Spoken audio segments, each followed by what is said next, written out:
Saya adalah dokter spesialis bedah saraf dan terutama khususnya untuk masalah spine, untuk masalah saraf kejepit. Sebenarnya kejepit tuh apanya dok? Maksudnya apakah Hmm. betul-betul sarafnya itu terjepit atau mungkin itu sebenarnya adalah hanya sebuah istilah aja sebenarnya? Tapi memang intinya ya sarafnya kejepit. Tapi Hmm. yang menyebabkan saraf kejepitnya itu yang kita harus cari tahu. Ada misalnya kejepit karena bantalan tulangnya Hmm. yang menonjol atau biasa orang tahu HNP. Hmm. Ada degenerasi dari tulang belakangnya, misalnya ligamennya yang menebal, lalu ada sendinya menebal. Atau bisa juga kejepit karena masalah lain, misalnya karena ada infeksi, atau juga misalnya ada tumor. Untuk operasi tulang belakang ini memang ada beberapa tipe ya. Jadi mulai yang konvensional atau kita bisa sebut sebagai open surgery, lalu yang kedua dengan namanya endoskopi. Nah ini memang dengan semakin berkembangnya teknologi, semuanya ini semakin berkembang ke arah endoskopi. Nah bedanya apa sih endoskopi ini dengan yang open surgery? Itu adalah operasi dengan luka operasinya kecil.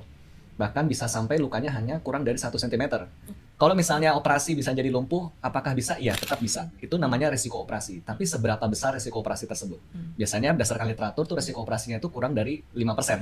Tapi yang harus Sobat Mandaya ketahui juga adalah ada namanya resiko tidak dioperasi. Nah, resiko tidak dioperasi apa ya? Sarafnya akan tetap ketekan. Sarafnya akan tetap kejepit. Apakah itu bisa lumpuh?